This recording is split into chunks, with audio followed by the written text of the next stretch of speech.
Hello everyone, ICT virtual classes में मैं योगेश खेमनी आपका स्वागत करता हूं। तो जैसा कि आप जानते हैं, हम लोग पढ़ रहे थे स्पीड, टाइम एंड डिस्टेंस के बारे में, और आज हम बात करने वाले हैं टाइप्स ऑफ स्पीड में। तो सबसे पहले हम बात करेंगे यूनिफॉर्म स्पीड। इसको हम एक और नाम से जानते हैं, यूनिफॉर्म मोशन के नाम से। ठीक है, यूनिफॉर्म मोशन, स्पीड बोल लो या मोशन कह लो। ठीक, अगर मैं यूनिफॉर्म मोशन की बात करूं तो होता है the when a body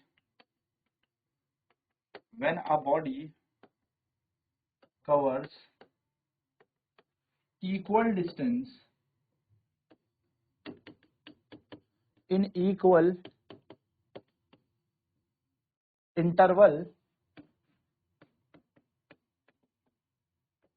of time. When a body covers equal distance in equal interval of time, then the motion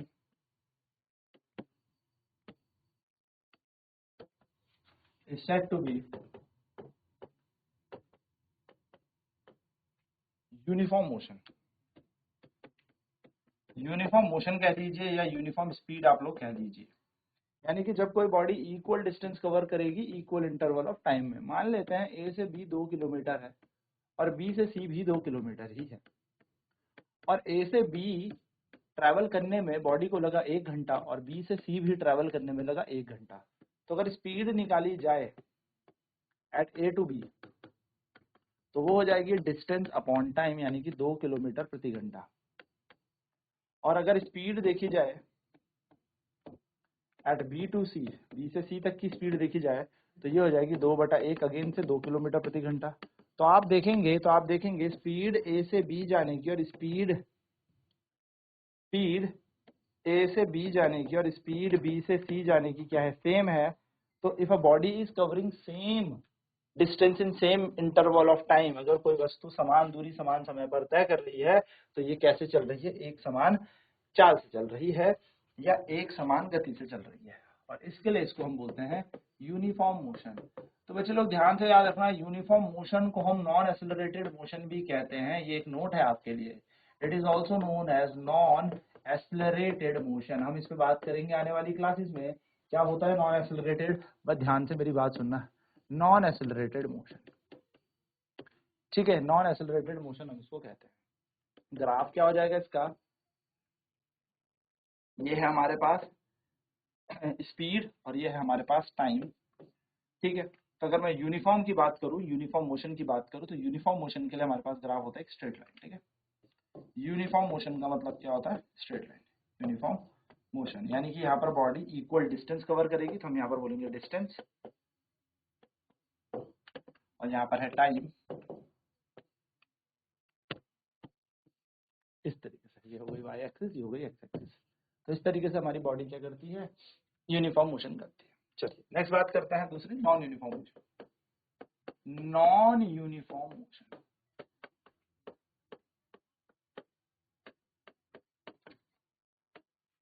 non uniform motion यानी कि व्हेन अ बॉडी कवर्स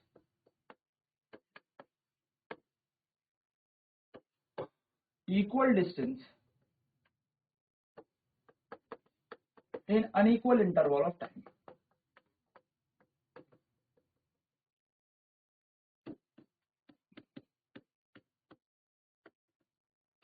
जब कोई बॉडी डिस्टेंस कवर करती है बराबर दूरी असमान समय पर तय करेगी, जैसे ए से बी और बी से सी। ए से बी 2 किलोमीटर गई और बी से सी भी 2 किलोमीटर गई, तो समान दूरियां असमान समय पर ए से बी जाने में 2 घंटे लगते हैं, बी से सी जाने में 1 घंटे लगते हैं। तो अगर मैं बोलूं वेलोसिटी या speed at the speed of body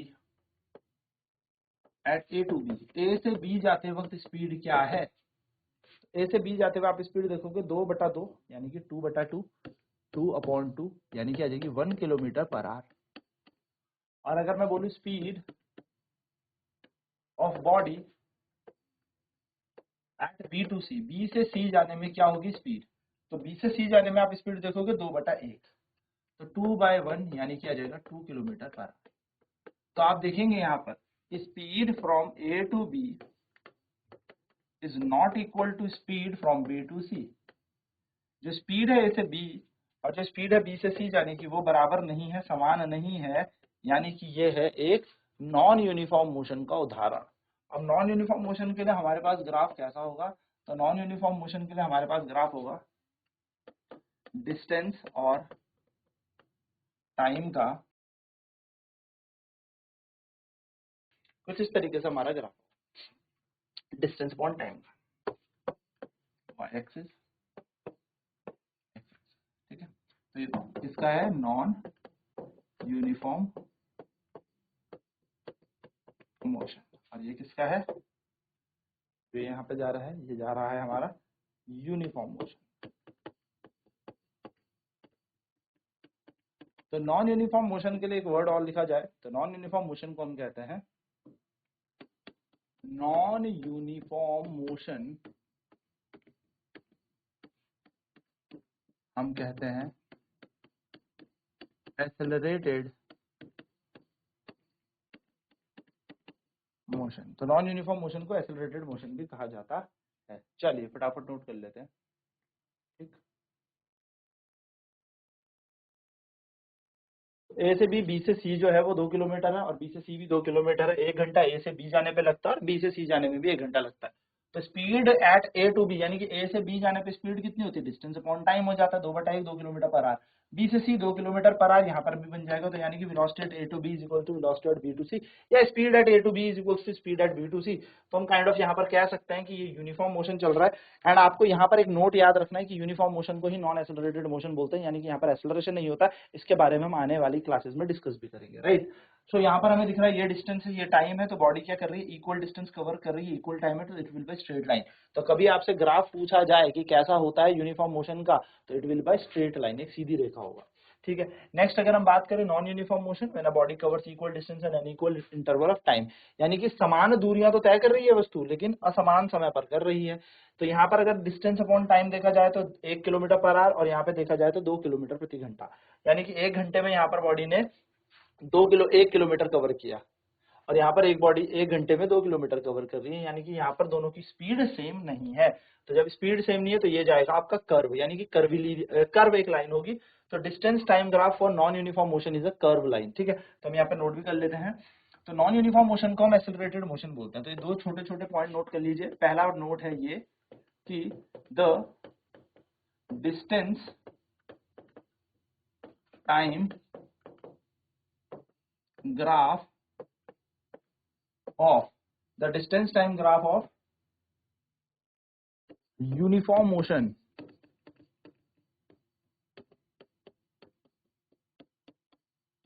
the distance time graph of uniform motion is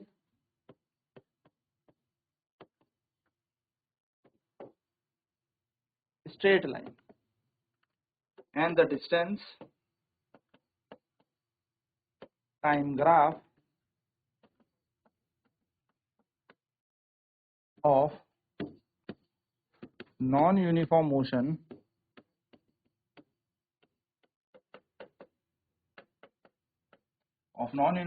is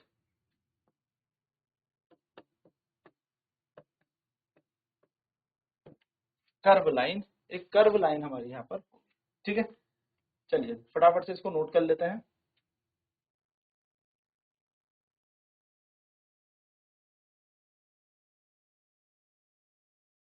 तो बढ़ते हैं आगे। एंड नेक्स्ट अब बात करते हैं यहाँ पर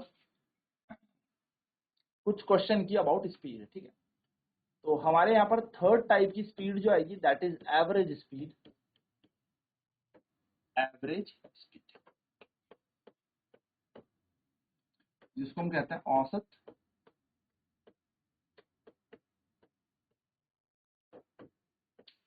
चाल, औसत चाल एवरेज स्पीड, ठीक है। औसत चाल यानी कि एवरेज। तो क्या होता है? The total distance, the total distance covered by a body in total time is called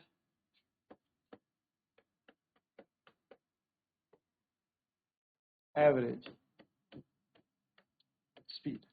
तो औसत चाल क्या होता है? कुल दूरी निर्धारित कुल समय पर, ठीक है। तो एवरेज स्पीड जो होगी उसका फॉर्मूला होगा हमारे पास total distance upon total time, यानी कि औसत चाल जो होती है वो होती है कुल दूरी बटा कुल समय।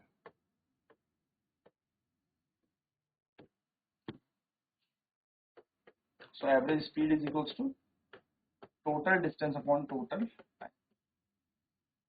इसकी यूनिट भी क्या होगी? किलोमीटर प्रति घंटे इसकी बड़ी यूनिट होगी, और अगर एसआई यूनिट की बात करूं तो एसआई यूनिट तो मीटर पर सेकंड ही होती है, ठीक है। चलिए मान लेते हैं if a body covers d1 distance in time t1, d2 distance in time t2 and d3 distance in time t3 and so on,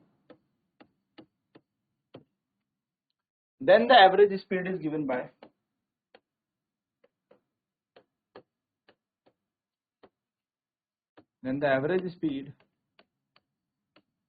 of a body is given by। तो हम इसकी एवरेज स्पीड कैसे दे सकते हैं? इसकी average speed दी जाएगी total distance upon total time, ये हमारे पास फॉर्मूला होता है। Total distance upon total time, ये हमारा इसका फॉर्मूला हो गया। अब टोटल डिस्टेंस कैसे निकलेगा? तो एवरेज स्पीड में निकल जाएगा total distance d1 plus d2 plus d3 plus d4, कितने भी डिस्टेंस हो dn तक होगा, n तक, t1 plus t2 plus t3 plus t4 plus tn, nth time तक हो सकता है। तो अगर 4 डिस्टेंस है तो d1 plus d2 plus d3 plus d4 plus upon t1 plus t2 plus t3 plus t4 कर देना, आंसर बन जाएगा। चलिए एक छोटा सा क्वेश्चन इस पे करते हैं। क्वेश्चन है a body covers 30 kilometre in 2 hours and next 60 kilometer in 3 hours. Find the average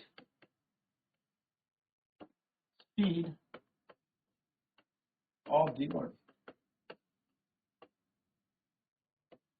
एक बॉडी जो है 30 किलोमीटर ट्रैवल कर रही है 2 घंटे में और नेक्स्ट 60 किलोमीटर 3 घंटे में कर रही है, ठीक है। यानी कि हम सबसे पहले इसका ऐसे ना एक लाइन चार्ट बना लेते हैं, ए से बी, बी से सी। तो माना ए से बी गई 30 किलोमीटर, इससे ना आसान हो जाता क्वेश्चन, ठीक है। कितने घंटे में गई? 2 घंटे में गई। और बी से सी कितनी गई? 60 किलोमीटर, कितने घंटे में गई? 3 घंटे में गई। मुझसे पूछा है स्पीड निकालनी, एवरेज स्पीड। तो एवरेज स्पीड का फॉर्मूला क्या होता है? हम सभी जानते हैं, वो होता है total distance upon total time.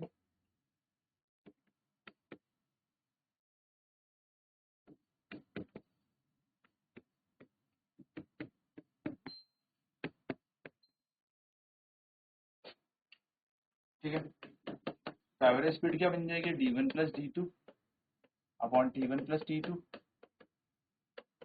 d1 कितना दिया देखो क्वेश्चन में, डिस्टेंस वन यहाँ से यहाँ तक दे रखा है,